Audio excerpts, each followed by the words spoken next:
At 11:40 p.m., the Titanic made contact with an iceberg in the North Atlantic Ocean. Many artifacts were found and restored, like parts of the ship, jewelry, and dining plates, to name a few. It took approximately 3 hours for the ship to be completely submerged in the remote icy water. The night was cold and very much alive. The orchestra was playing music as they enchanted the guests on board. Everyone was excited to arrive in America. It was still considered an amazing feat for a ship to cross the Atlantic back in 1912. But as the day went ahead, there was an atmosphere of impending doom for the captain and his crew. No one else felt it, though. It seemed to them nothing could possibly go wrong, and this would just be another regular night. To them, the Titanic was unsinkable. The last thing on your mind when thinking about the Titanic is the mail crew. Yes, there were mailmen on board delivering mail to America. It may seem like a pretty mundane occupation, but there was a very tough test to pass in order to be accepted on board. And only a few top candidates would qualify, and those few would get shortlisted and accepted. John Starr March, an American, was one of these mailmen, earning between $1,000 to $1,500 a year working on the Titanic. Back in 1912, this was considered to be a lot of money. They were not officially part of the ship's crew, since the mail crew was placed near the third-class quarters. But given their influence and resistance, they were eventually moved and given a private dining area. March got this job since he needed the money to support his family. He found a perfect way to earn some big bucks, working on a large ship traveling across the ocean. He was 51 at the time and came from New Jersey. Sadly, he was on board when the ship sank and didn't make it. But they recovered a pocket watch that gives us a little insight into what happened that fateful evening. It's a gold case engraved with filigree and had a caption saying it was made by the Elgin National Watch Company. On the surface, you'd think this would just make a pretty cool antique sitting over the fireplace, but there are some unusual details about it. There are obvious signs water seeped beneath the glass, and the black arms of the watch indicate the time to be exactly 1:27. It leaves us wondering why the clock stopped at this precise hour. What was the owner doing? The mail clerks were operating a fully functioning and efficient mail sorting facility on board the Titanic. This wasn't something you'd come by often on a cruise ship, since typical ocean liners use closed mail bags to transport the mail from one port to another. But the mail sorting facility on the Titanic allowed passengers to send out postcards whenever the ship docked in transit zones in Ireland and France. According to reports, people started heading back to their rooms at around 11 p.m., but some of them were still hanging around and enjoying their night. The 5 mailmen were celebrating a colleague's birthday in their separate dining room. 5 minutes before impact, crew members spotted the iceberg and rang the bell 3 times as a warning that something was ahead of the ship. They gave orders for the Titanic to move left, or, as they say in the biz, hard a starboard, to make the engines reverse. It was not enough to avoid the great impact. At 11:40 p.m., the Titanic struck the iceberg, and disaster erupted on the inside. Not just water seeping in and ultimately sinking the ship, but panic and chaos among the passengers and crew members. Captain Smith reached the deck and was informed that the Titanic had hit an iceberg. And at the same time, the mailroom began filling with water. We know that the 880-foot ship was completely submerged at around 2:20 a.m., with 706 survivors. The time between the impact and the sinking was really eventful. At midnight, they started getting the lifeboats ready for the passengers to evacuate.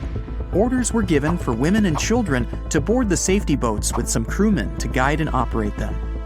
The problem was that the 20 safety boats available could only host 1,178 people out of the total of more than 2,200 passengers on board. March and his colleagues began sorting out the mail. There was chaos in directing and ordering around. With each second passing, icy cold water was filling the ship. 15 minutes after midnight, Captain Smith ordered his crew members to send out a distress signal. Even though SOS was established earlier than the Titanic, many others used CQD. The CQ stands for General Call, and the D is Distress. The Frankfurt was too far away to help, even though it was one of the first to respond. Even the Titanic's sister ship, the Olympic, responded, but it also was too far away. At 12:20 a.m., the Carpathia received the urgent message and redirected from its original course to help them out, even though they were 58 nautical miles away. Although this was some relieving news, the water kept seeping in at an alarming rate. It wasn't easy to keep everyone calm, knowing that the ship could be underwater in a matter of hours. At this point, many passengers were already on board the safety boats, waiting to descend into the water. The musicians on board began playing music for the ones still waiting. At first, they were playing in the first-class lounge, and then they moved to the deck. There's a debate on how long they were playing for and what song it was. None of the musicians made it out. The 5 mailmen on board were also doing their duties while the ship was sinking. According to a ship officer, the mailroom was already covered in water above the ankles, and the mailmen were busy trying to save as much mail as they could. March was one of them. There were bags of mail floating around. They started with the registered mail. Witnesses of the Titanic sinking reported the mailmen were putting bags of mail on the deck to keep them from getting wet until help arrived. They also mentioned bags of mail were floating about in the freezing water. It wasn't until 12:45 a.m. when lifeboat number 7 on the left side of the ship was lowered onto the water. Even though it had room for roughly 65 people, only 27 people were inside. Many of the safety boats carried fewer passengers than their maximum capacity allowed. The crew were worried that the boats would capsize if so many people were on them. Some reports suggest that some people even refused to board the safety ships, sticking with the claim that the Titanic was unsinkable. At the same time, they fired up one of the 8 distress rockets in the air, but it didn't get them any help.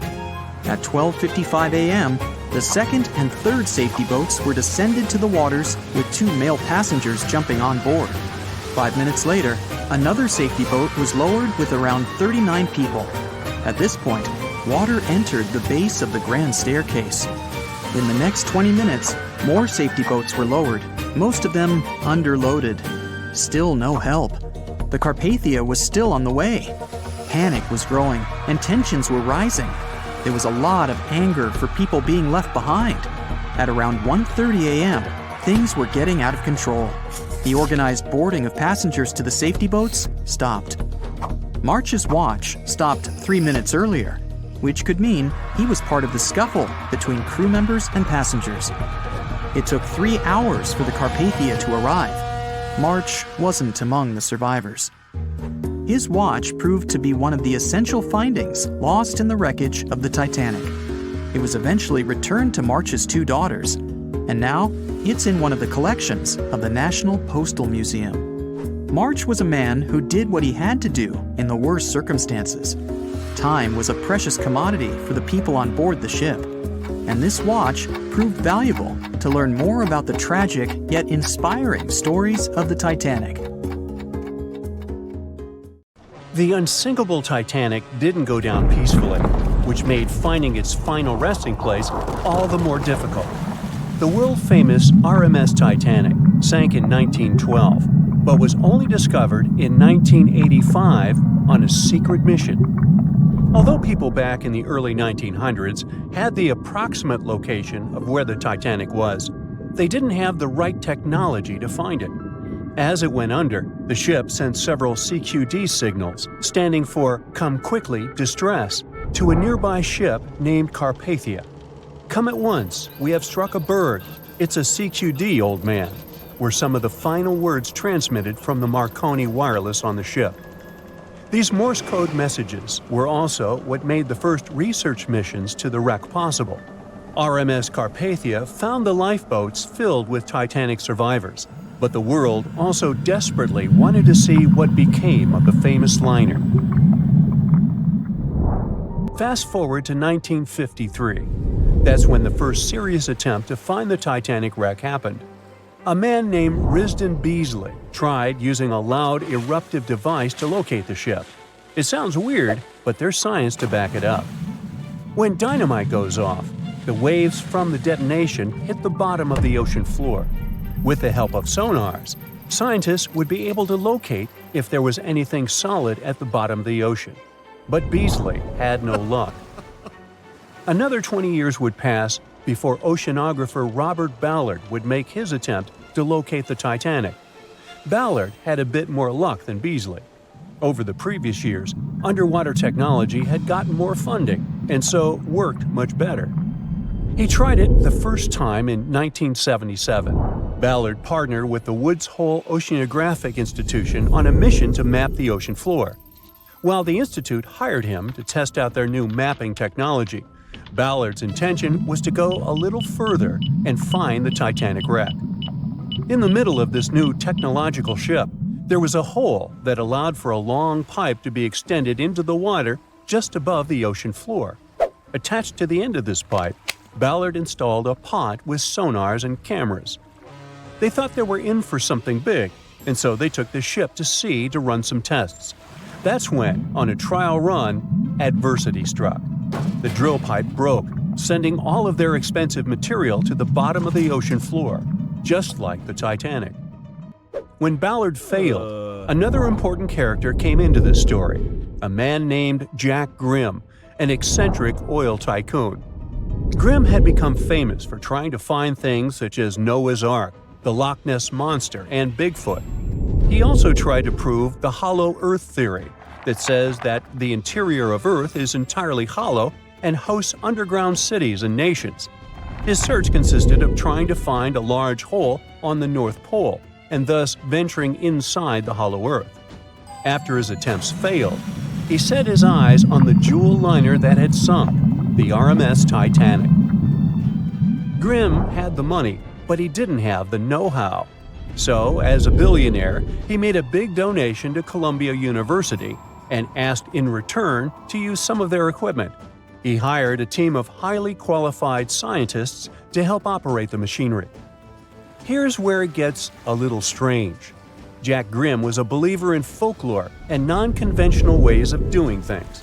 So he brought a monkey on board and surprised the research team. This monkey, called Titan, was believed to point to a map and locate lost things.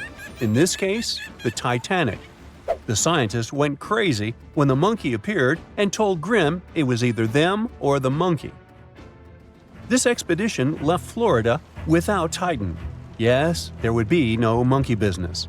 They set the course to the exact location of Titanic's last distress signal. They arrived, examined every inch of the ocean floor, but still found nothing. Grimm's first expedition lasted 3 weeks, but unfortunately, they found absolutely nothing. They tried a particularly good search method known as mowing the lawn, where they mimic such movements to map every inch of a larger area around Titanic's distress coordinates. The reasons for failure were important defects in the equipment and terrible weather. That's when that prior searcher of the lost Titanic came back into the picture, Robert Ballard. He didn't have the millions Jack Grimm had, but he had one thing going for him. The marine geologist was working closely with the U.S. Navy to locate 2 nuclear submarines which had sunk in the 1960s. Ballard himself says he was living 2 lives, one as a researcher and the other as a Navy intelligence officer. The deal was simple. He'd have a green light to search for the Titanic after he found the 2 missing submarines. To find Thresher and Scorpion, he used an unmanned submarine vehicle called Argo. Argo was like a little snow sled. It was attached to a bigger ship that sailed above the water. Argo was connected to the ship by a long cable, and it was piloted by a team on board. The sled had sonars and cameras that provided real-time imaging of the ocean floor, so it was a real advancement on other attempts. After much thinking, he had a eureka moment. He supposed the force of the wreck should have left a comet trail that led back to the ship. While searching for the Titanic, most people had tried to find the ship itself. But until then, it had been trying to find a needle in a haystack. That's why Ballard's logic was so brilliant. He needed to invert the order. He had another obstacle on his hands: time. He could only look for the ship after finding the lost subs, and by the time that happened, he had 12 days left. He teamed up with another scientist, and they applied the mowing the lawn method to map the ocean bed. Another important piece of information that most researchers left out was that there was a sea current moving south on the day of the disaster. This meant that the debris field should be south of the distress signal coordinates. To save time and resources, he would do a quick reconnaissance of the ocean floor, spacing lines more than 3 miles apart to look for debris fields. He also relied more on the camera visuals than on the sonar signals. His team took turns piloting Argo and watching the video. Days rolled by, with nothing but the empty ocean floor showing up. Until the rocks they were used to seeing started to look like man-made debris. Suddenly, there it was, the Titanic's boiler. Ballard was right. The debris field would take them back to the ship. After 73 years of searching, they had finally found the Titanic wreck.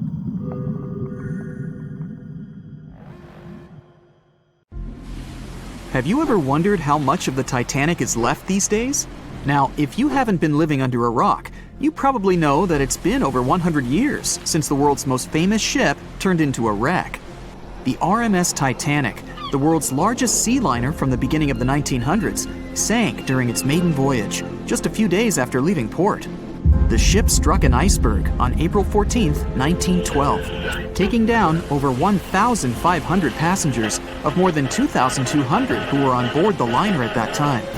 As shocking as this may sound, the Titanic took over 3 years to be built and only 3 hours to sink. And if it were today, the ship would have cost over $210 million to be made. It was last seen on the surface of the Atlantic at 2:20 a.m., and for many decades, that was the last time people saw it. It wasn't until 1985 that the whereabouts of the ship were discovered by oceanographer Robert Ballard, and some parts of the Titanic became visible once again. One of the first discoveries made by Ballard's expedition was that the ship was indeed torn in half before sinking. The early exploratory missions to the part of the ocean floor where the Titanic now lies could only see the hull and the deck of the ship. According to Ballard, the main purpose of these missions was to understand how to preserve the ruins from deteriorating. Another goal was to recover the huge number of personal items scattered along the seabed. The explorer later said the view down there was as shocking as it was emotional. In the field of debris around the wreck, the oceanographer discovered plenty of small objects and personal belongings, many of which he brought back to the surface. There were shoes, some fancier than others. There were pieces of clothing that belonged to crew members, and there were huge propellers. If on the surface they gleamed and shined, on the ocean floor they were embedded and devoured by sand. Ballard pointed out that the area where kitchenware was scattered measured more than a mile in length. There were enough plates, pots, and pans to fill up an entire industrial kitchen. For the first time ever, 3D animation footage reveals exciting images. The simulations show the Titanic's evolution from when she first set sail in 1912 until the state of her ruins today. But simulations weren't enough for deep-sea explorer James Cameron, who envisioned traveling to the heart of the wreck for the first time ever in the history of the ship. Yep, the same James Cameron who happens to be the director of a very famous movie about the ship. He has now dived 33 times to visit the wreck of the Titanic. Here's some fun trivia for you. The director says that his true passion has always been the ocean, and that ever since he was a kid, he wanted to study the sea. Directing, let's say, just happened to be his day job. And when the possibility of directing Titanic appeared, he said yes, just so that he could go and check out the ruins of the ship in real life. Now back to the wreck. According to James Cameron, it wasn't enough for researchers to access only the exterior of the ship.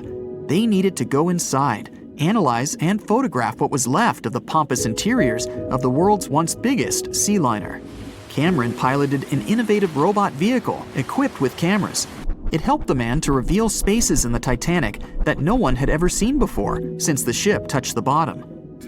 Turkish baths, for instance, still had their tiled walls standing up almost in all their entirety.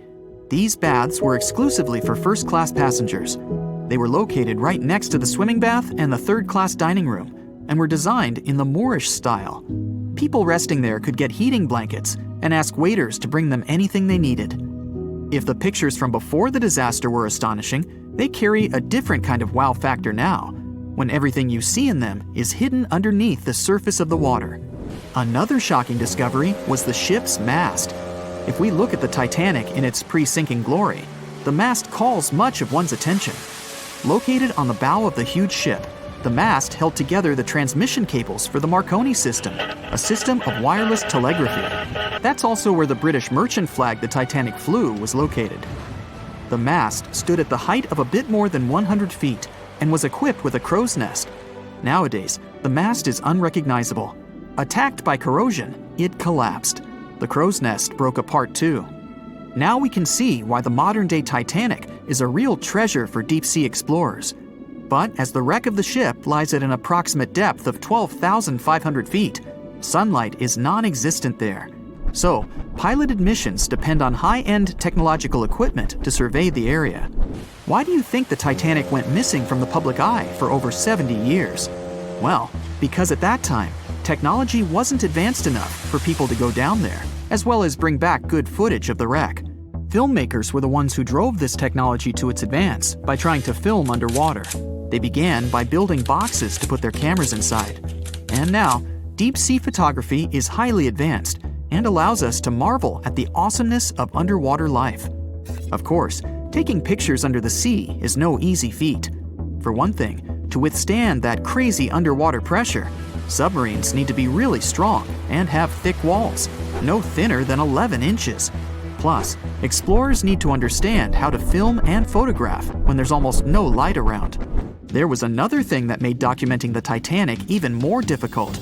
When the wreck of the ship was rediscovered by scientists, it was covered with red-colored rusty bacteria that made it even harder to take good pictures. As it happens, the color red does not reflect well underwater, which is unfortunate for photographers. For this reason, human-operated vehicles that go down to tour the ruins are equipped with powerful lighting devices. When you see some parts of the ship from afar, they look as if reddish-brown wax has been dripping all over the Titanic's ruins. But in reality, these icicle-shaped structures are colonies of microorganisms. When the ship sank, it brought down with it an enormous amount of bacteria that hadn't existed at the bottom of the ocean before. But now, these bacteria, together with the extreme conditions at the bottom of the ocean, have turned into a disastrous combination for the ruins of the ship. These red colonies of microorganisms actually feed off of iron and steel, which is basically all that is left of the Titanic. One kind of those microorganisms are bacteria called Halomonas titanicae. They can eat up to 220 pounds of iron per day. This makes the Titanic a colossal food source for them. There have been lots of speculations regarding the life expectancy of the ship's wreck after researchers discovered this bizarre rust. But according to Cameron and his research team, the Titanic isn't going to disintegrate anytime soon. In one of the latest expeditions down to the wreck, a piloted vehicle was funded to identify specifically one stateroom. It belonged to a very important passenger, Sir Benjamin Guggenheim. Yes, just like the museum.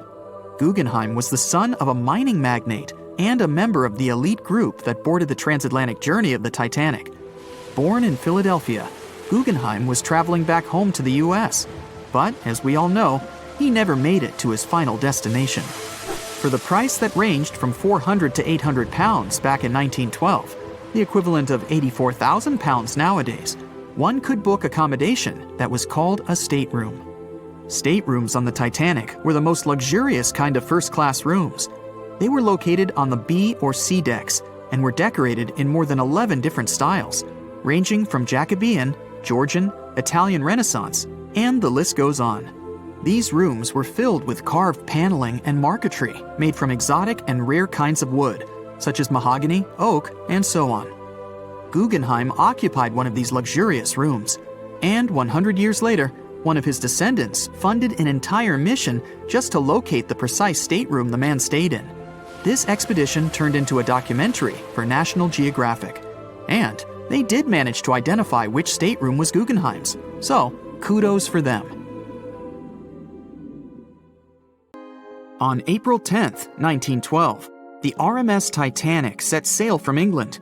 But this wasn't the launch of a regular ship. The Titanic was the largest liner ever built at the time.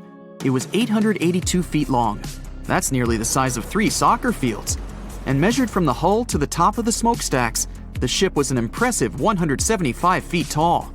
That's the size of a 17-story building. Deemed unsinkable, it took 3,000 workers almost 3 years to build.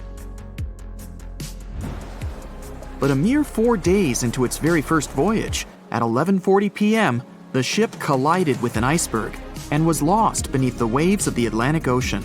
It took the liner only 2 hours and 40 minutes to sink. And of more than 2,200 passengers and crew members on board, only 706 survived. The wreck would remain lost for another 73 years, hiding its many secrets within the frigid Atlantic waters.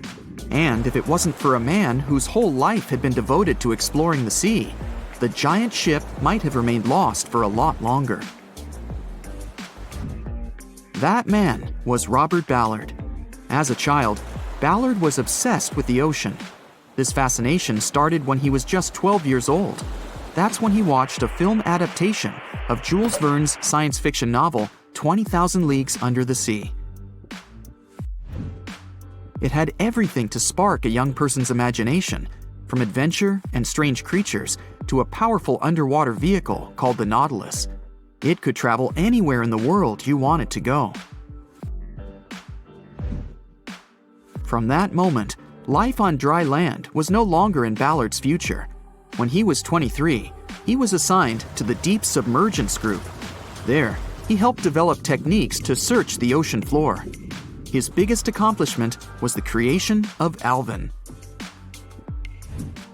It was a small, easy-to-maneuver submarine that could carry 3 people. It also featured an external mechanical arm designed to gather underwater samples while the crew remained safe and dry inside. Alvin the submarine quickly proved useful for a variety of tasks. For example, once it was used to track down an aircraft that had crashed into the sea. But the vessel experienced a series of setbacks. In one case, it was attacked by a swordfish, which caused the submarine to resurface quickly. The swordfish, still stuck in the outer skin of the submarine, became that night's dinner. And in October 1968, the submarine was being lowered into the water when the cables holding it snapped, sending it careening into the ocean, along with 3 crew members on board. And because the small vessel was still open, it immediately filled with water and quickly began to sink. Luckily, the crew managed to escape, but Alvin was gone. Bad weather hampered multiple attempts to recover the vessel. It wasn't until the following year that it was finally returned to the surface. In time, Alvin would be improved. Its hull would be strengthened by titanium, giving it a higher depth rating, thus making it even better suited for ocean exploration. The specialized submarine would come in handy in many of Ballard's 100-plus expeditions. The man was one of the first to explore an underwater mountain chain called the Mid-Atlantic Ridge in the Atlantic Ocean. And when he found thermal vents in the Galapagos Rift in the late 70s, he also helped discover and document the process of chemosynthesis. That's a complicated chemical synthesis of food energy by bacteria. But his biggest discovery was still to come. Ballard claimed he'd never been a Titanic fanatic, but he eventually became obsessed with finding the ship after watching other explorers try and fail. As he said, Titanic was clearly the big Mount Everest at the time. Many others had tried, many that I thought would have succeeded, or should have succeeded but didn't. Ballard began thinking about finding the ship as early as 1973, and 4 years later, he actually made an attempt. He used the deep-sea salvage vessel Sea Probe, which was a drill ship equipped with cameras and sonar. But he was forced to give up when the drilling pipe broke. It just wasn't his time. In the early 80s, a Texas oil man named Jack Grimm tried to find the wreck on 3 different occasions. Once, Grimm was actually right over the Titanic, but his equipment failed to detect it. That's what we call extreme bad luck. Ballard was just biding his time. He needed a plan and some help. The first issue was getting down to the bottom of the Atlantic. The furthest down he had ever traveled before was 20,000 feet, and this trip took him 3 hours, and that didn't include the way back up. Ballard knew he could use Alvin, already enhanced with a titanium hull to withstand the pressure of the ocean. But he also needed something that didn't require him to actually go down with it. An unpiloted remote-controlled submarine would be ideal. But first, he would have to create one. He reached out to the authorities, hoping they would provide funding for his project. And though officials had no interest in the Titanic, they were willing to help. But there was a catch. Ballard had to first focus on tracking down 2 submarines, the Thresher and the Scorpion, which had sunk to the bottom of the Atlantic Ocean in the 1960s. The authorities were hoping to study them to find out why they had sunk in the first place. They also wanted to know if they could be recovered or if it was safe to leave them on the ocean floor. Only when he had successfully completed this task would he be free to use any remaining time on his contract to find the Titanic. With no other options for funding, Ballard took the offer. He got to work. First, he created 2 new devices. Argo was an unpiloted deep-towed undersea video camera sled. It was designed to take photos and record videos from a series of cameras mounted on it. It could work at depths of up to 20,000 feet, and it could also explore nearly 98% of the ocean floor. Argo was supposed to be tethered to a boat. As the boat moved, Argo would be pulled behind, floating just above the ocean floor. The camera would then transmit images to the surface. The second device was a small robotic vehicle called Jason Jr. It was also controlled remotely, which allowed the crew inside a submarine, like Alvin, to get closer to and photograph underwater objects. Ballard was now ready. He knew he had to find those submarines quickly, and it didn't take him long. Much to his relief, the search was relatively simple, and he was able to fulfill his obligations with 12 days to spare. With almost 2 weeks to devote to finding the Titanic, he set out to explore the ocean. He focused the search close to Newfoundland, Canada, pulling Argo along the ocean floor and reviewing the images it collected. And after a few days of nothing, they eventually found riveted hull plates and a boiler. Could this be it? The next day, a ship's large bow was revealed. On September 1st, 1985, Ballard and his fellow crew members realized they had finally found the infamous ship. The discovery resulted in a mix of emotions. Ballard was excited to be the first to find the Titanic's final resting place, but he was also overwhelmed by the sense of grief for those who had suffered when the ship had gone down. Over the next 4 days, the crew explored the wreck. They found the crow's nest, from where the iceberg had first been spotted. Plus, there was finally evidence of how the massive ship had split in 2 before sinking, with both halves of the ship found.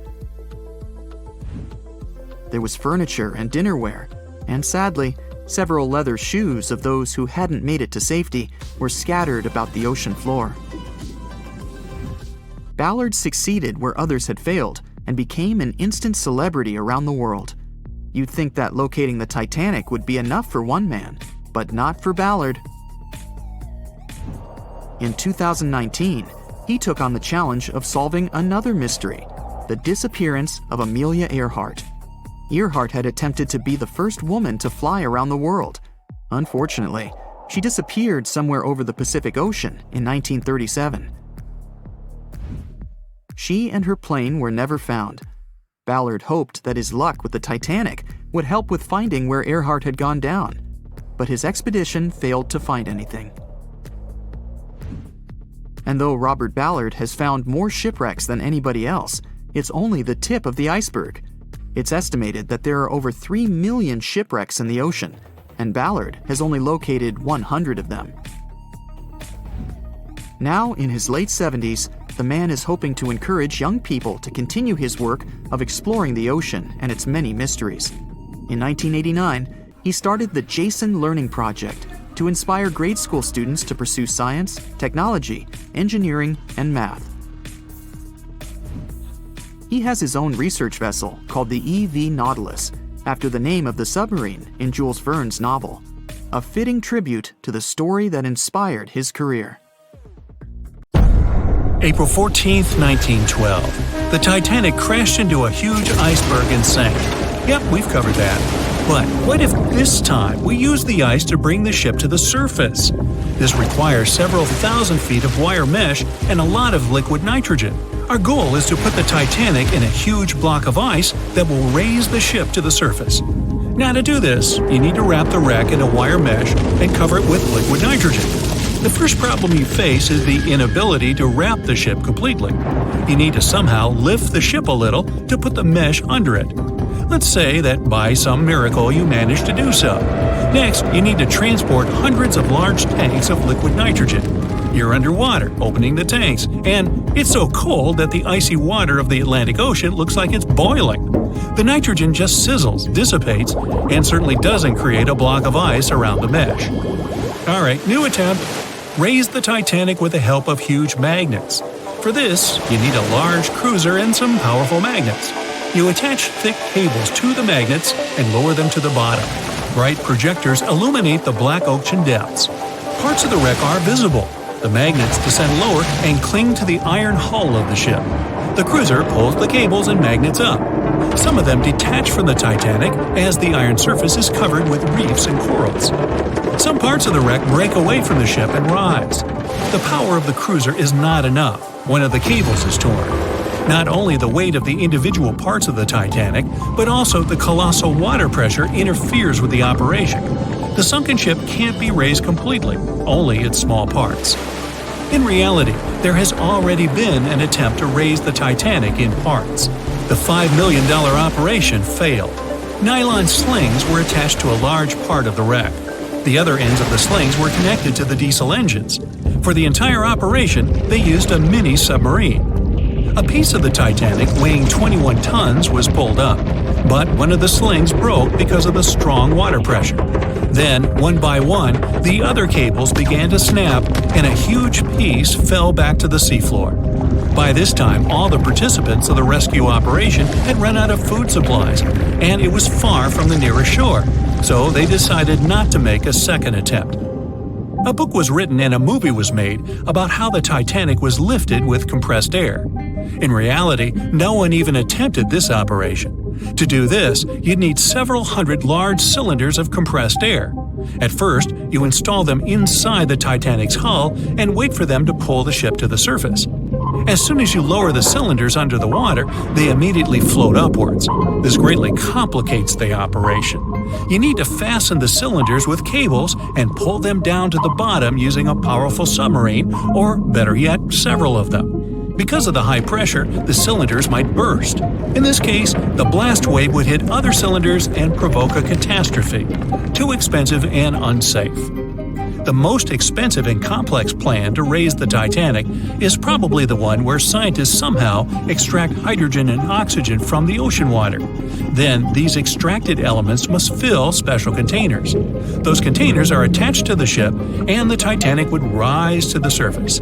Even if you extract oxygen and hydrogen from millions of tons of water, the rest of the ocean water will replace it. A machine that will be capable of such filtering should cost billions of dollars. Or you can come up with a chemical element that will use a chain reaction to purify all the water. In this case, the entire world ocean will be left without vital oxygen. Someone once suggested blowing up the Titanic. You'd need to lower several boxes of dynamite to the ocean floor. The boxes must be completely sealed to prevent the dynamite from getting wet. Next, you need to run several miles of wire conducting an electrical current to them. Once all this is done, you sail to a safe distance. Now, you're going to press the button to pass the current through the wire and activate the dynamite. 3, 2, 1, stop! Why would you do this? Even if it works, the wreckage of the Titanic will be scattered in all directions on the seabed. It will be impossible to lift the Titanic from the ocean. Imagine a huge hook that can fetch the Titanic and lift it from the bottom like a fish. This hook must be huge to pick up a sunken ship. Let's say you created it. Next, you're on a huge cruiser, sailing up to the crash site and lowering the hook down like an anchor. It falls right on the Titanic but doesn't cling to it. You need special equipment to attach a bus-sized hook to the Titanic. It would include a huge submarine with mechanical arms. To build such a device and make it work under enormous pressure is already next to impossible. But let's say you finally managed to hook the Titanic. It's then you realize the cruiser doesn't have enough power to lift the ship, weighing more than 50 tons, and the hook that adds about 10 tons more. To complete your task, you'll need a few more cruisers and a few extra $1 million. Once hot wax cools, it hardens and floats on the water surface. What if we deliver it to the ocean floor and pour it inside the Titanic? This may work, given that wax is not an expensive material. So you melt the wax, pour it into strong tanks, and pull them to the bottom with the help of a submarine. The tanks can withstand enormous pressure, and the submarine has enough power to lower the wax to such a depth. The containers are placed inside the Titanic. Through a remote control, you open the containers, but the wax doesn't pour out. The deeper you go, the colder the water gets. While you were delivering the containers to the ship, the wax was cooling down and getting solid inside. Several containers are pressed against the top of the ship, but it's not enough to lift the Titanic. Other containers simply float away to the surface. And even if the containers were thermostatic and kept hot inside all the time, once released, the wax would solidify in an instant. There would just be no time for it to spread and cover the Titanic from within, so it would just float up as well. Alright, you fill several large and sturdy bags with Vaseline. This substance acts just like wax in the cold. It gets solid and floats. You want to put bags all over the Titanic and just wait for the Vaseline to bring it up. You load the bags into the submarine and descend to the ocean floor. Some parts of the ship can't be reached because of the clinging corals. You decide to unload all the bags in one place, but as soon as you take Vaseline out of the submarine, the bags tear due to the strong pressure. Solid pieces of Vaseline float up, pushed by the water. Mission failed. The craziest idea is to fill the Titanic with millions of ping pong balls. Small plastic balls filled with air should push the ship to the surface. But as soon as you start to lower them to the bottom, the plastic immediately flattens and all the air from the balls pops out. You can deliver the balls inside a submarine, but once you put them inside the Titanic, the pressure will crush them again. Also, you can create balls made from strong ultralight material and fill them with air. In this case, you will need much more money. As soon as you put the balls inside the ship, some of them will immediately slip through the holes in the ship, and the remaining ones won't be enough to lift the wreck weighing more than 50 tons from the bottom. Well, to study the Titanic, you don't need to go down to the ocean floor.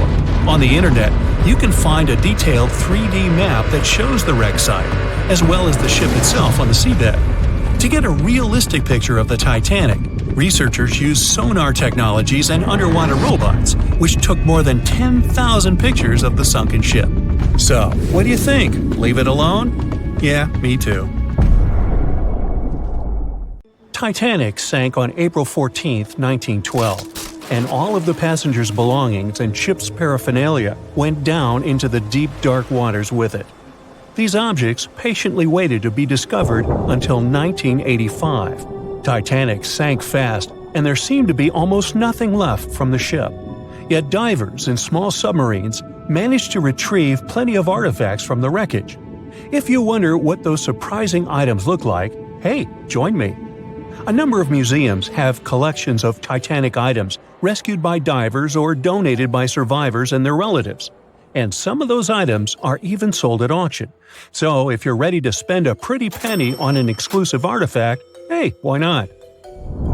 The first artifact on my list is a pocket watch belonging to a Titanic passenger, John Chapman. John and his wife Elizabeth were on their honeymoon.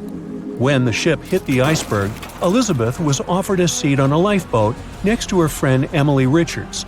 There was a problem, though. Mr. Chapman couldn't enter the lifeboat. Elizabeth turned to her friend Emily and said, "Farewell. If John can't go, I won't go either." Now, that's what I call true love. After a short time, the ship went under. If we step back and return to Chapman's pocket watch, we'll notice one more heartbreaking detail. Experts believe the watch stopped around the time the ship finally submerged. Do you remember the iconic scene in the Titanic movie where the ship's band continued to play while the ship was sinking? The violin, played by the real musician, was sold in an auction for $1.7 million in 2013. They say the band played "Nearer My God to Thee" as the ocean liner sank. Since we started talking about the band, we might as well shed light on a piece of music found on the ship. It was the song "Put Your Arms Around Me, Honey." Considering the fact that paper gets ruined almost instantly when it meets with water, it's a miracle to see those documents. Another saved paper document is the lunch menu. The first-class passengers wore their beautiful dresses and enjoyed their meals without knowing that it was their last lunch. This unique item was auctioned for $122,000. Meals were offered based on class. For instance, a first-class passenger would eat roasted turkey with cranberry sauce, spring lamb, or baked haddock. In comparison, a third-class lunch consists of stuff like rice soup, fresh bread, roast beef, and brown gravy. There were also cabin biscuits, which the passengers would eat to diminish seasickness. It wasn't just the menu. A VIP ticket was also retrieved. The ticket number is still readable, 1342. Number 5 is Edwardian perfume samples. A chemist named Adolf Saalfeld stepped onto the Titanic with various perfume bottle samples. Why did he bring these samples with him? Well, Saalfeld planned to open a fragrance store in America. 61 vials of perfume sank with the ship. Luckily, their owner managed to survive and get there safely, but his samples sank and were only rediscovered some time ago by the divers. When we accidentally drop a plate, it usually shatters into pieces.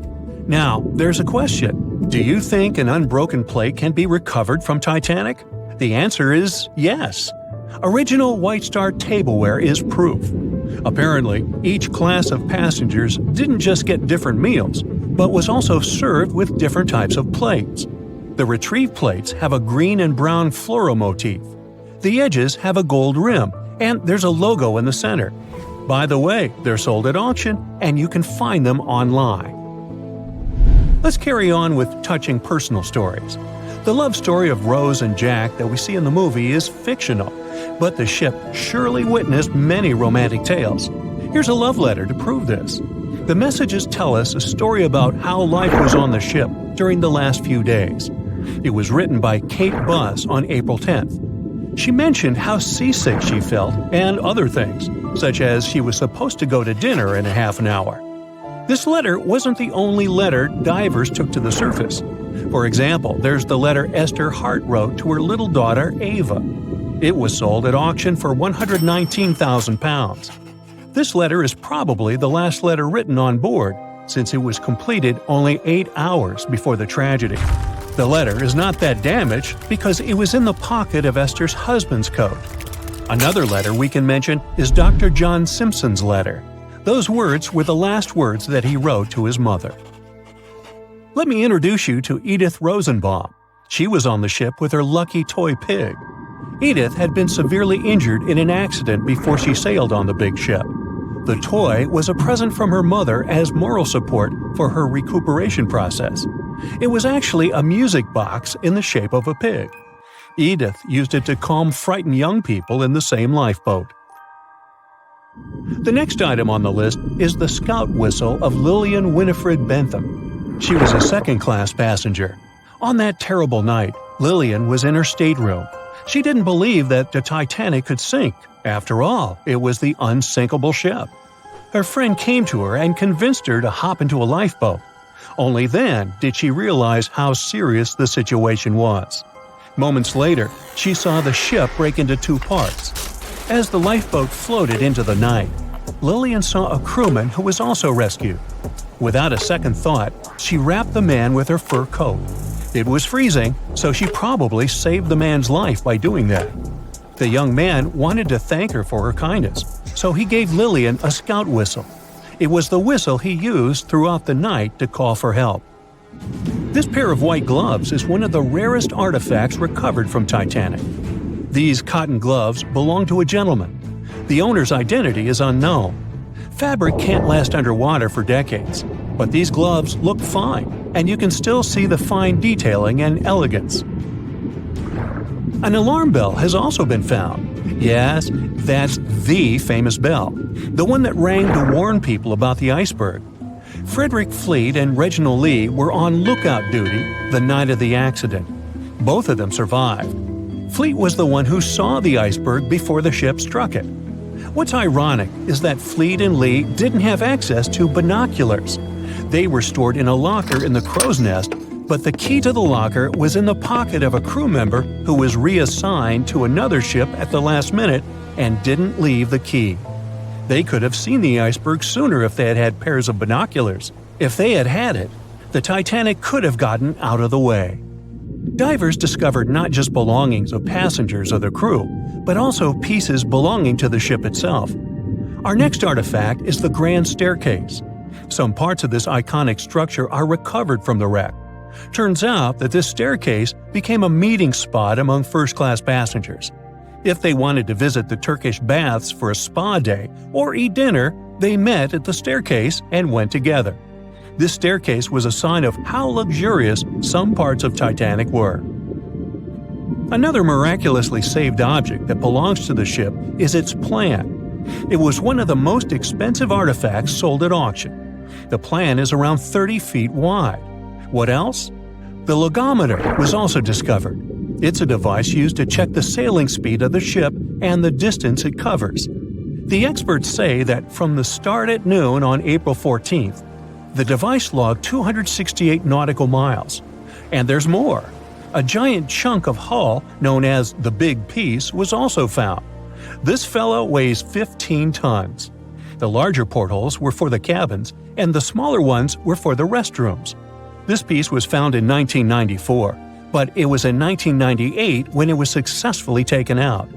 After all these years spent underwater, it was swarming with sea life. Still surprisingly, the portholes still had glass. Now, let's assume you were a diver and you could only take out one of these objects. Which one would you pick? The night was dark and scary. A few hundred people were sitting in lifeboats, not knowing what would happen next or what their lives would look like from that moment on. All they knew was the giant ship they had been sailing on just a couple of hours earlier disappeared in front of their eyes. They were alone, waiting for help. Is anyone even coming? They had no idea if the rest of the ships that were traveling relatively close to them had heard their call for help. There was nothing else to do but wait. The Titanic, an iceberg, and one night, April 14th, 1912.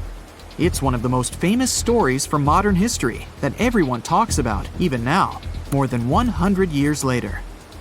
The 16 lifeboats on board could only accommodate a little more than 50%, 1,178 people, of the total number of passengers that were on board. And many of them were still half empty. In one of them, there was a little 2-month-old girl, Milvina Dean, the youngest passenger on board the giant ship. Her parents had decided to leave England because they wanted to build a better life in the United States. Her father had some family in Kansas, and he hoped they could start their own business there. The Dean family didn't actually choose to be on board this giant legendary liner, but because of a coal strike, they got transferred there, so they boarded it at Southampton as third-class passengers. Milvina's father felt when their ship hit the iceberg on that cold and seemingly peaceful night. He immediately went up to investigate. When he saw that people were panicking and that the crew members were giving warnings on the actual danger of the situation, he rushed to their cabin to find his wife. He told her to dress the children and quickly go up on deck. The crew members gave the order to get the lifeboats ready and start transferring women and children there first. It was a chance for at least some family members to get to safety. Milvina, her mother, and her brother got in lifeboat 10. They were among the first off the liner out of the 706 crew members and passengers who managed to escape the sinking ship. Later, the liner called Carpathia heard their call for help, came for the passengers, and took them to New York. Her father, unfortunately, stayed behind them and didn't manage to save himself. Milvina grew up in Ashurst, England, which wasn't far from where she set sail on the ship. She spent her life working as a secretary and an assistant in small businesses in Southampton. She never married. Milvina always used to say she never spoke about the whole Titanic thing because she remembered nothing about it, so she didn't want people to think she was just drawing attention to herself. But in 1985, a French-American team got together and located the wreck of the Titanic. It was around 370 miles east of Mistaken Point, Newfoundland, in water that was more than 2 miles deep. That's when they confirmed the ship split in two. For decades, people believed the ship sank in one piece. They thought the only significant damage was the damage the hull got from its contact with the iceberg. In reality, it broke in half, right between its third and fourth funnels. It happened shortly before the ship disappeared under the surface of the water, and the whole thing, starting from the moment when they hit the iceberg, lasted around 2 hours and 40 minutes. People didn't pay that much attention to the Titanic until this team of researchers found the wreck. In the last year of her life, she sold some of her family's possessions at auction to pay for her stay in a nursing home. The items she sold also included a suitcase filled with clothes that her family got when they arrived in the US, and compensation letters her mom got from the Titanic Relief Fund. The compensation letters outlined the financial aid that certain passengers received who had survived the loss of their loved ones. She lived until the age of 97 when she caught pneumonia. She was the youngest of the 705 people that survived the whole event. The Titanic was the world's largest ship. Since it was so big, some thought the vessel should have had 4 exhaust stacks. But Thomas Andrews, the man who designed the ship, believed that only 3 were necessary. So, the Titanic basically had one purely decorative stack. 2,200 people were on board when the ship sank. There were 908 crew members, and the maximum number of passengers on board, which was 3,500. As you probably saw in the movie, there were different classes of passengers. The estimated overall wealth of those in first class was about $500 million. And researchers estimated $6 million worth of things went down to the ocean bottom, together with the ship. In first class, this liner was a place of luxury. It had 4 restaurants, 2 libraries, 2 barber shops, reading rooms, and a photographic darkroom on board. There was also a heated swimming pool, but only first-class passengers could use it, at a price of 1 shilling a time. The ship also had Turkish baths and electric baths, and passengers could use each for 4 shillings at a time. The cost to build this massive giant was $7.5 million, but that was back in 1912. Today, it would be about $200 million.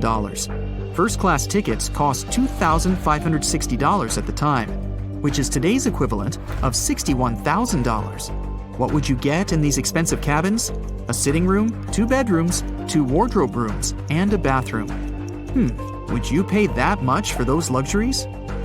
Teams of researchers still haven't explored many areas on the Titanic.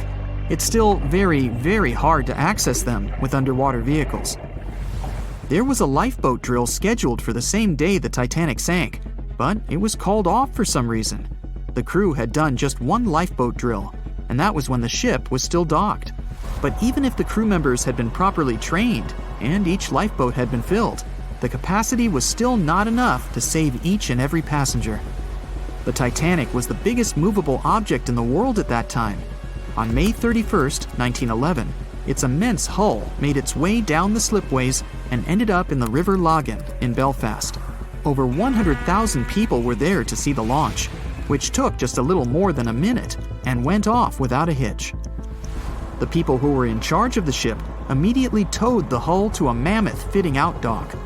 Thousands of workers spent most of the next year there working hard, building the decks and constructing all those luxury interiors that gave the Titanic its specific look.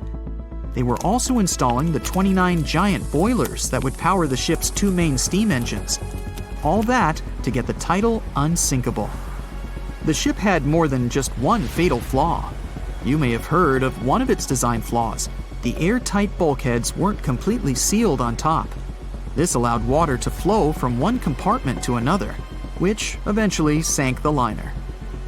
And Titanic had more flaws. High sulfur content, cold temperatures, and high speeds largely affected the steel of the vessel's hull and the iron of its rivets. The steel here shattered, while the rivets popped out relatively easily. This was the reason the Titanic sunk 24 times faster than we'd expect. There are many theories about what really led to the sinking of such a giant. And one says a full moon from a couple of months before could be one of the reasons. It may have created very strong tides that sent a flotilla of icebergs southward. This was right in time for the Titanic's maiden voyage. Research says an optical illusion prevented the ship from getting help. One famous British historian, Tim Moulton, thought the atmosphere on the night of the sinking created specific conditions that made it very hard for the crew members to spot icebergs. They partially caused something called superrefraction. The extraordinary bending of light causes miraging, and several ships in the area recorded it. Not only did this prevent the crew from seeing the troublesome iceberg in time, but it also stopped one of the ships that could have offered help from identifying the call for help and communicating with the Titanic crew. Also, some say the ship was traveling too fast. From the start, they blamed the skipper for sailing such a big liner at such a high speed, 22 knots, through the cold and unpredictable waters of the North Atlantic, which was full of hidden icebergs.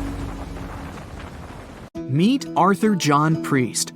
No, he isn't famous for being a painter or for discovering some long-lost treasure. He didn't invent some cool gadget or break any world records. No, Arthur John Priest is famous simply for being unsinkable. Proving one can be both lucky and unlucky at the same time, Priest was involved in and survived several mishaps at sea, including the fateful maiden voyage of the Titanic. Priest was not a rich man interested in sailing for pleasure. He was part of the working class, employed as a stoker or fireman, stuck for hours within the hot bowels of large steam-powered vessels. His job was dirty and difficult. He was responsible for keeping the furnaces lit, feeding them coal to ensure enough steam was produced for the engines to work. He had to be careful about not overheating the system or setting fire to the whole ship.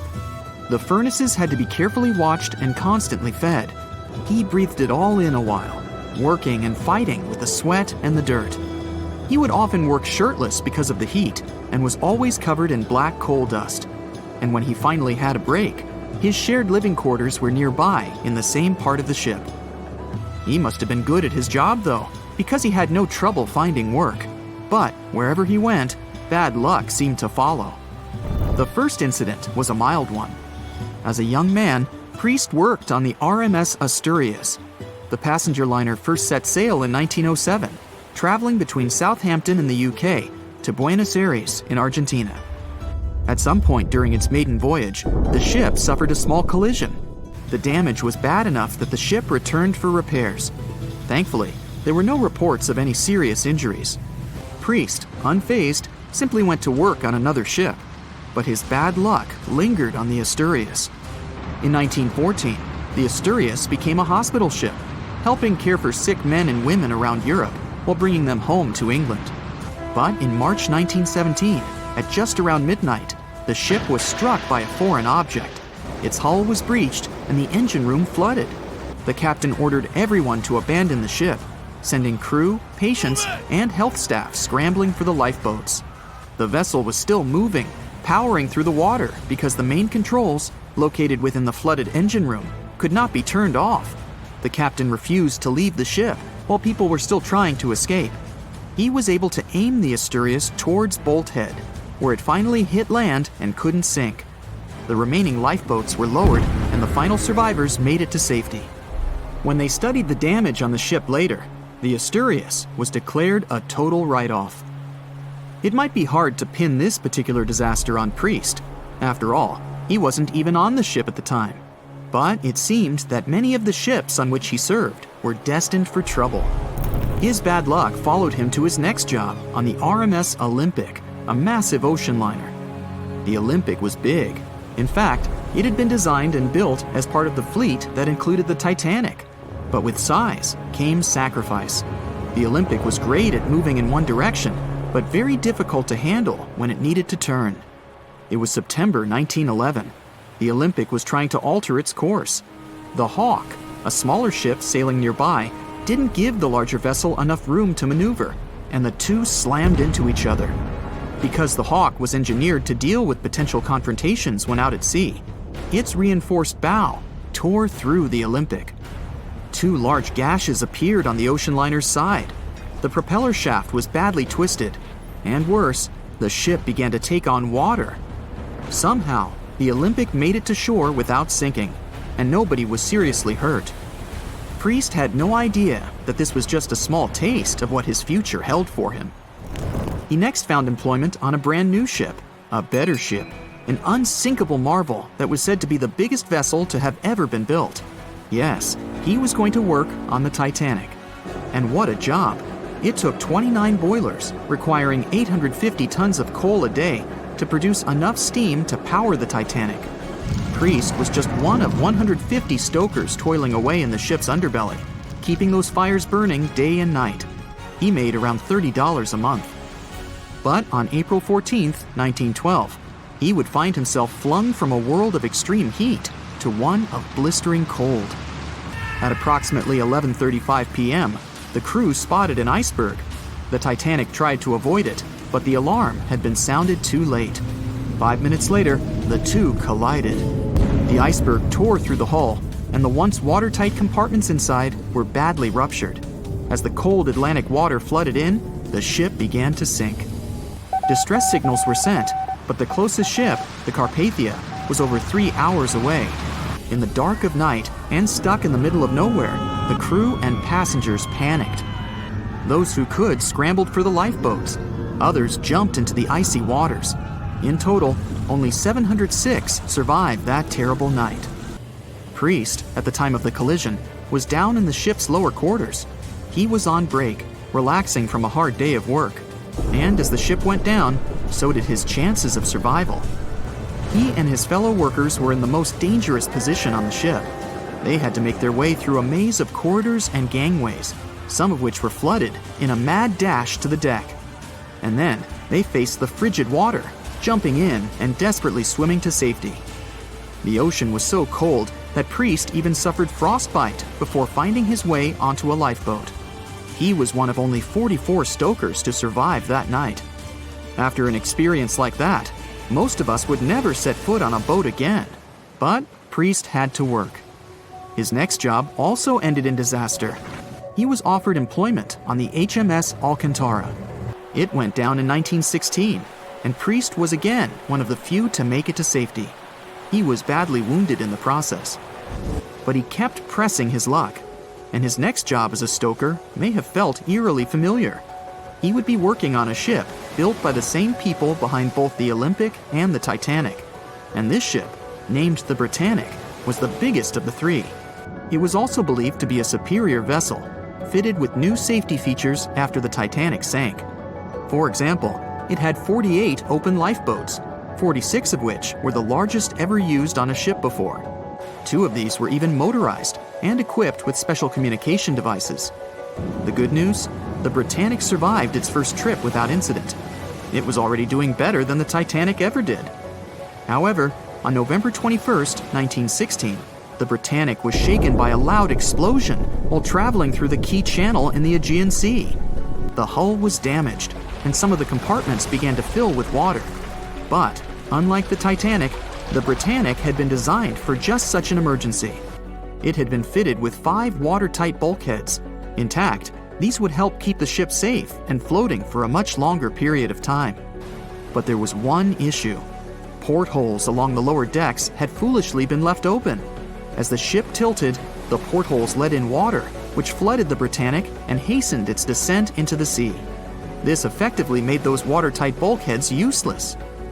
The ship was going down fast, much faster, in fact, than the Titanic had sunk. 35 of the lifeboats were successfully launched, saving most on board. Of the 1,066 passengers and crew, 1,036 survived. Priest, his luck intact, was one of them. And yet, he still wasn't done with a life at sea. He accepted a position as a stoker on the Donegal. It was a smaller passenger ferry that had been converted for use as a hospital boat. In April 1917, it was struck by a foreign object while fleeing an unsafe situation, and though he suffered from a head injury, Priest was again one of the survivors. It took experiencing 2 collisions and 4 sinkings before Priest was finally ready to retire. In fact, he reportedly said he only gave it up because no one wanted to sail with him. Can you blame them? He would live out the rest of his life on dry land in Southampton, England, with his wife Annie and their 3 sons. But Arthur John Priest would always be remembered as the unsinkable stoker. In the Titanic movie, you won't see any fumes above the 4th funnel of the legendary ocean liner, and it's not a mistake. Back in 1911, the year before the Dream ship's departure, large ships would mostly sail with 4 chimneys. They needed those to draw heat and fumes from their massive boilers. The Titanic was a real engineering gem that only needed 3 chimneys to function. So the 4th was added for balance and more impressive looks. The White Star Line thought the public would have been disappointed to see only 3 pipes on the greatest ship of all time. The Titanic's sister ships, the Olympic and the Britannic, also had 1 fake funnel each for the same reason. The dummy chimney wasn't completely useless and served for ventilation. It took out the fumes from the machine spaces in the lower decks and from one of the first-class general rooms. 1 big ventilation funnel, instead of several small ones, helped to declutter the upper decks and left more open space for passengers to enjoy their strolls. When Titanic went down, the funnels, each weighing 60 tons, went down with the rest of the ship.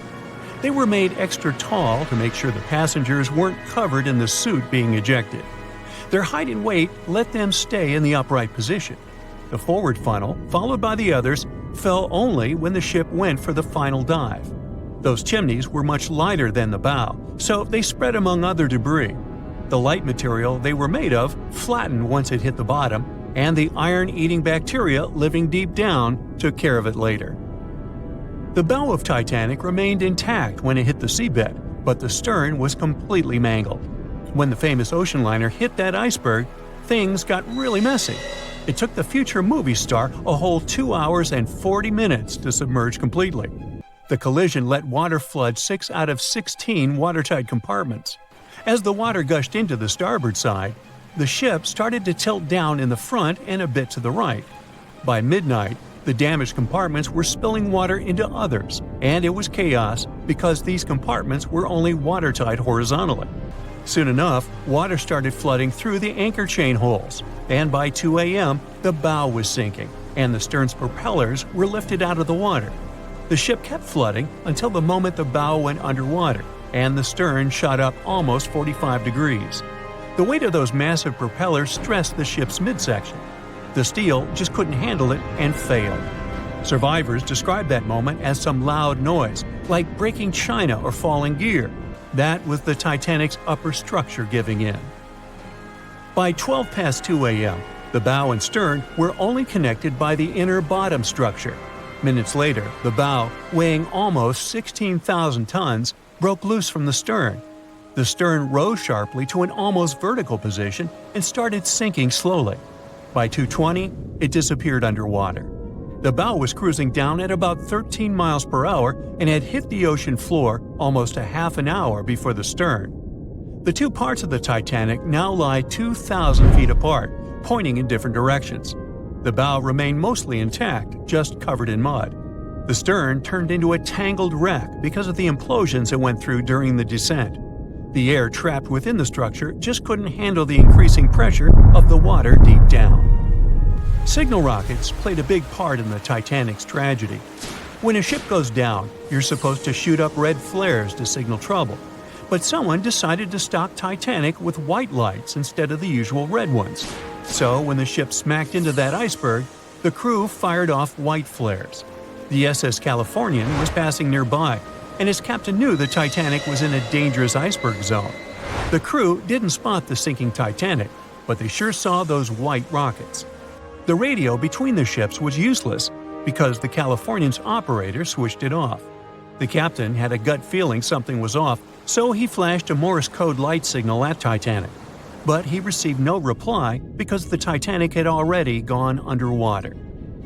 There was another ship, Samson, sailing alongside the Titanic. It had plenty of illegally hunted frozen seal meat from Canadian waters abroad, so it was sailing with lights off to remain unnoticed. When they saw the Titanic's white rockets, they thought it was the Coast Guard and zoomed away. Samson didn't have a radio, so they couldn't find out about the ongoing disaster. The crew got the news about Titanic only when they got to the coast of Iceland the following month. There have been many theories to explain the Titanic tragedy, and one of the recent ones says that there was a fire involved. An Irish journalist went full detective for decades, digging into the mystery, and stumbled upon a game-changer. He came across a photo album that had been hiding from the public for a century after the tragedy. In the pictures, taken at the Harland and Wolff shipyard in Belfast, Northern Ireland, just over a week before the liner sailed, you can clearly see a massive 30-foot black spot on the ship's hull. Maloney researched the photos and eyewitness testimony from the time and claimed that a fire spontaneously broke out inside of one of Titanic's enormous coal bunkers. It was raging for a whole 3 weeks and messed with the metal, critically weakening a crucial segment of the ship's hull. Back then, most ships had just one hull, so it was the only skin the Titanic had. That's why the iceberg managed to punch a hole through the ship so easily. If it hadn't been for the fire, the Titanic might have shrugged off that iceberg collision. The company operating the liner knew about the fire, but they decided to conceal that fact. They didn't want any negative stories in the press as they faced some serious competition in transatlantic voyages. The Titanic was sold out, so they stocked up on coal and made it sail. The moon might have also played a role in the sinking. Our satellite heavily affects tides on the Earth. The closer it is to our planet, the stronger the tides are because of the increasing gravity of the moon. Back in 1912, the moon was so close it made several glaciers in Greenland break apart. Massive chunks of ice that broke off from the glaciers started floating south. The supermoon event came just 6 minutes after a spring tide. During new and full moons, the alignment of the moon, the Earth, and the Sun makes their combined gravity reach its peak. And the day before, our planet had come the closest to the Sun that year, which made the gravity even stronger. This mixture of events created perfect conditions for one of the most powerful tides in history. It created the perfect conditions for the icebergs breaking off from Greenland's glaciers to move freely. Opponents of this theory say that the difference in tidal force wasn't actually that big, and it couldn't have been the main cause of the sinking. The iceberg tore down the side of the ship, leaving a huge opening in the hull. It wasn't a continuous rip, and damage was caused in several places. Some experts believe the ship would have survived the iceberg if it had hit head-on. The Titanic had watertight compartments designed to prevent flooding in case of a collision. Only the first 3 or 4 of these compartments would have been flooded. This could have helped save a lot of lives. Supporters of this theory put the blame for the disaster on First Officer William Murdoch. Huge, fast-moving ships don't just turn in a matter of seconds like a speeding car. It takes minutes. When Murdoch realized the collision was inevitable, he tried dodging left to avoid a direct hit. But despite his efforts, the ship still collided with the iceberg. You know the rest. Wow, poor Titanic just can't get a break. After being destroyed once, now it's going through its second crumbling on the seafloor. Experts think there will be no sign of it left by 2050. Recently, scientists organized a new expedition to Titanic. The thrilling journeys happened in 2021 and 2022. They studied the wreck's archaeology, mapped it, and took an incredible 8,000 images. And they discovered that oceanic forces were consuming Titanic much faster than many other ships. Meanwhile, there are some ships that have been lying underwater for centuries, and they're okay. So why is that? First, like any other shipwreck, Titanic is slowly succumbing to pressure and seawater. Parts of the promenade deck already collapsed. Captain Smith's bathtub is filled with debris because the roof fell on it. The officer's quarter door started to disintegrate as well. The bow is still holding on, buried 60 feet into the mud, just like 25 years ago. but it will also face an inevitable fate one day. Certain structures on the ship could last much longer, maybe for hundreds of years. For example, the thick boilers and reciprocating engines. But lighter elements like railings and wood are doomed. One of the biggest things that can crazily speed up the decay are hungry microbes. The Titanic is being eaten away. It turns out the Titanic has its own specific type of bacteria called Halomonas titanicae, and yes, it's literally named after the ship. This type was discovered in rusticles. That's what you call the rust formations that resemble icicles. They were snacking on the hull of the Titanic, and scientists first stumbled upon them in 2010 during a wreck expedition. These little guys slowly eat away at the steel. They stick to the steel surfaces, causing knob-like mounds of rust to form. These mounds cover the wreck of Titanic, and the porous rusticles then dissolve into fine powder. It's like they're trying to turn the ship into dust. Add the immense water pressure, super cold temperatures, and salt, hence the fast decay. But bacteria isn't the only problem. There are two main things that determine how long a shipwreck might last after sinking. The first one is oxygen, or rather the lack of it. As you go lower and lower in the ocean, the oxygen levels drop significantly. Surprisingly, this really slows down the decay process. Oxygen is very important for life, and if there's none, many organisms just simply don't do well there. Also, some chemical decay processes, like iron rusting, require oxygen. That's why ships that sank in shallower, oxygen-rich waters usually deteriorate much faster. The Titanic did lie in an area with low oxygen levels, and initially, this helped to preserve its structure better. But then it adopted its own type of bacteria like a pet. It turns out that this bacterium loves low oxygen conditions. Who would have thought? There's an interesting reason for that. Most ships throughout history, both above and below the water, were made of wood. This changed in the 1840s when the Industrial Revolution hit. People started making ships out of metals, mostly iron and steel, like Titanic. Finally, they started getting bigger and stronger. Aside from the Titanic, there was also the Lusitania and other luxury ocean liners. At first sight, metal ships are much better. They outlast the wooden ships even underwater. Even though they rust away, they still last tens of times longer than the wooden ships. Decomposing wood is like a feast for animals and microbes searching for organic matter to gobble up. As soon as the wooden ship sinks, they start breaking it down almost immediately. One of the most annoying things was the shipworms.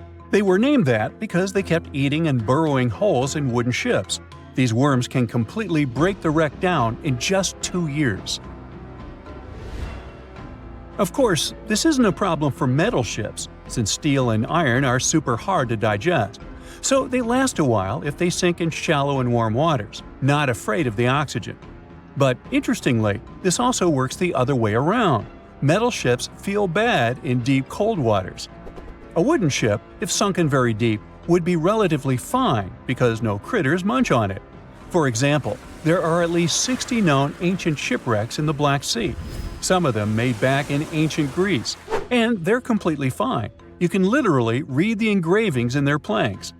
One of them is a Greek merchant ship that dates back to more than 2,040 years ago. The rudder, rowing benches, and even the contents of its hold remain perfectly preserved. Now it's known as the oldest intact shipwreck. But in deep cold waters, microbes, like that gobble on Titanic, run on iron. Usually they got this iron from geologic vents on the seafloor, like underwater volcanoes and stuff. But now they also have humans to support their food supply.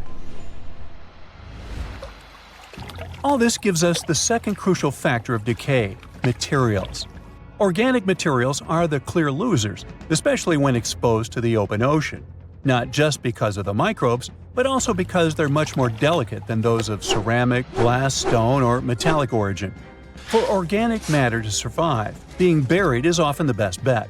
The thing is, fossils that are buried underground are well protected from oxygen and bacteria that contribute the most to the decay. Take for example the Mary Rose, a Tudor ship that sank in the 16th century near England. Many of its wooden structures and artifacts were well preserved, all thanks to being buried in mud. Or the Ship of Gold. This ship sank off the coast of Northern California in 1857. It had a wealth of treasures on it, hence the name. In 1991, a couple of divers stumbled upon a crazy find, a pair of work pants from this ship. The pants are 150 years old, but they survived because they were in a buried and sealed leather chest on the ship of gold, so no oxygen or microbes could reach it.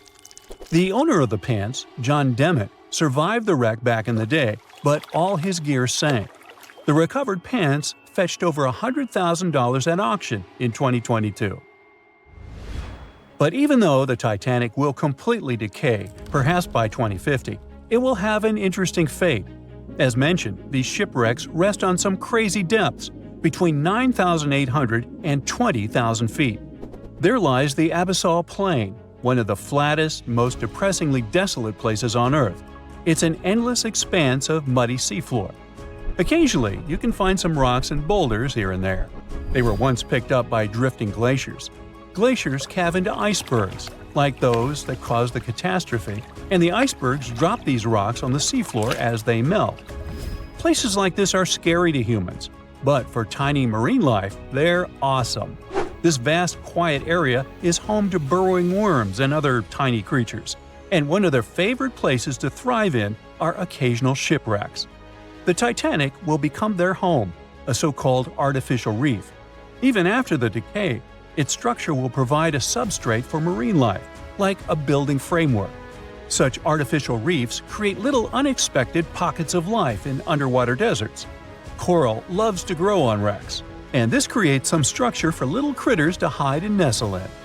The Titanic is already transforming into a vibrant place full of corals and small animals. The images show an amazing variety of life: shrimp, squat lobsters, and even curious rat-tail fish cruising around the site. As a reef, the Titanic will continue to thrive for centuries to come. The researchers are excited about revisiting the Titanic in the future. They'll use advanced sonar and laser scanning technology to survey the wreck site and capture some high-quality photos for a better understanding of the Titanic's condition. They're also curious about how coral grows on shipwrecks compared to other underwater features, such as volcanic reefs. All this will be helpful for marine biology and the shipbuilding industry.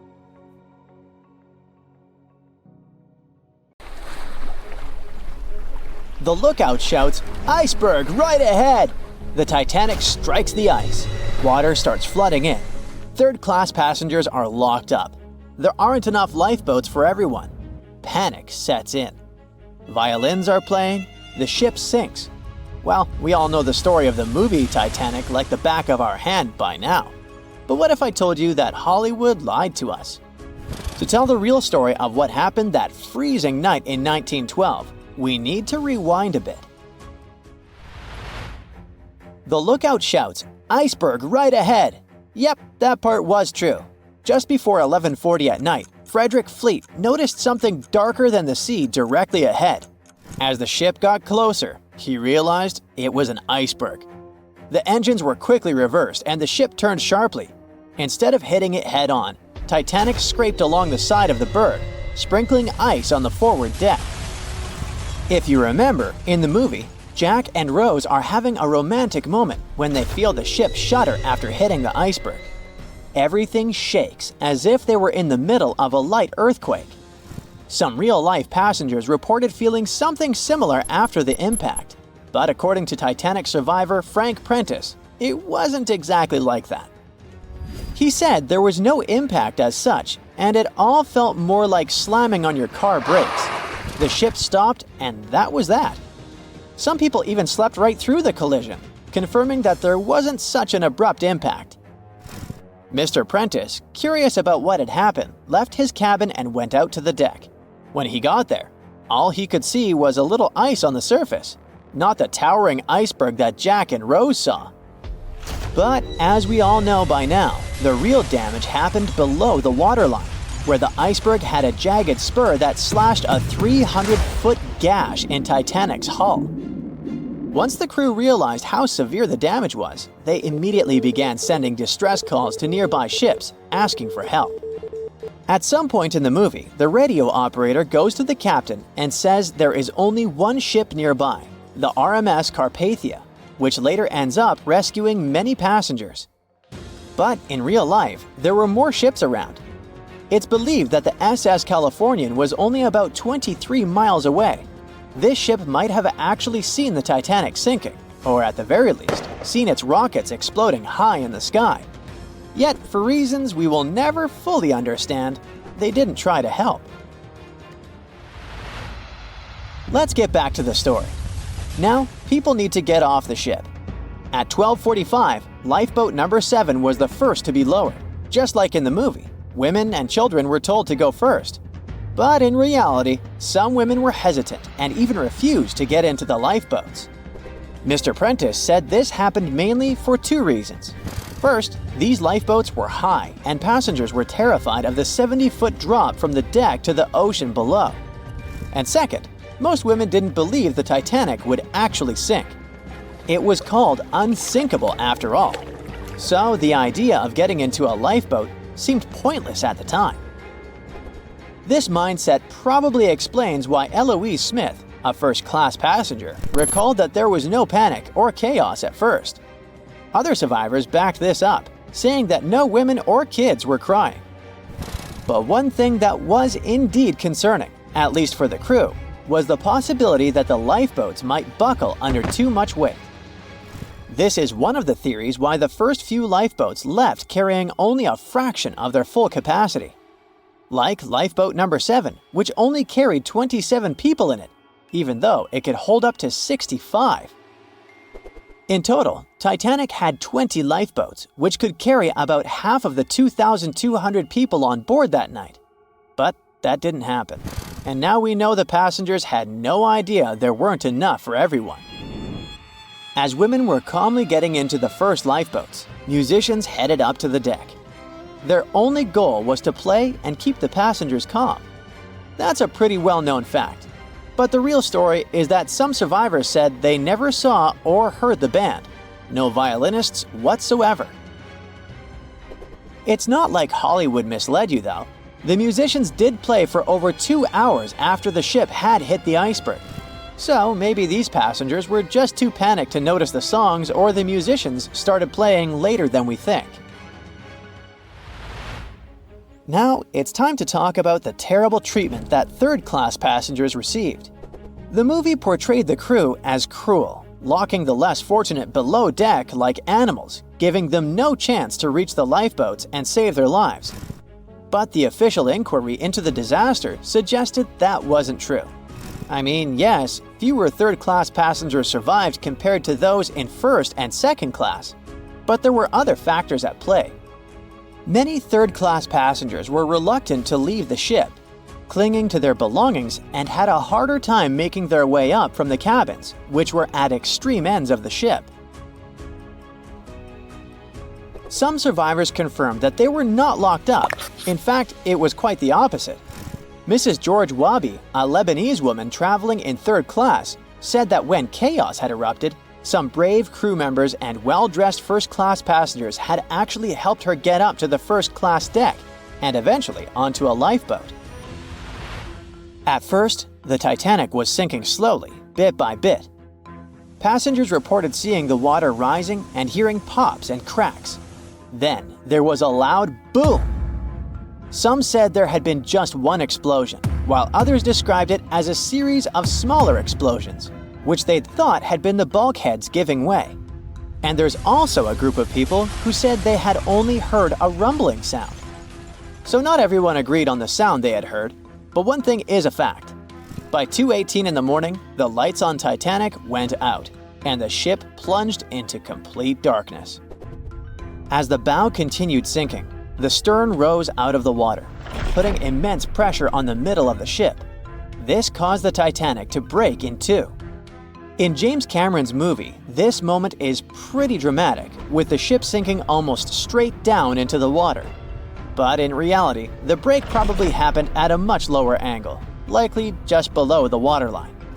Even so, it tilted enough that people couldn't stay on their feet and started sliding into the water. One interesting thing is that it wasn't until the wreckage was found in 1985 that it was finally confirmed the Titanic had broken apart. Up until then, survivors had given conflicting stories. At least 8 survivors claimed they had seen the ship split. Emily Ryerson, a first-class passenger, described it as if the Titanic had been sliced in half with a knife. But there was also a small number of witnesses that insisted Titanic had gone down intact. At the time, this theory was more accepted because most people still didn't believe that the supposedly indestructible ship could break in half. So why the conflicting reports? Okay, so what you don't see in the movies, for obvious reasons, is how incredibly dark it was when the tragedy happened. It was like being in a room with no light, where you can only make out shapes and shadows. That's what it was like on the lifeboats. This means passengers couldn't really see what was happening, and most of those who were close to the ship either lost their lives or were too focused on trying to survive to pay attention to the details of the wreck. Although James Cameron's film didn't fully capture how terrifyingly dark the disaster truly was, the 2012 TV series Titanic did a better job of showing the pitch-black horror of that night. Even then, the reality was much darker and more terrifying than either of these two productions could portray.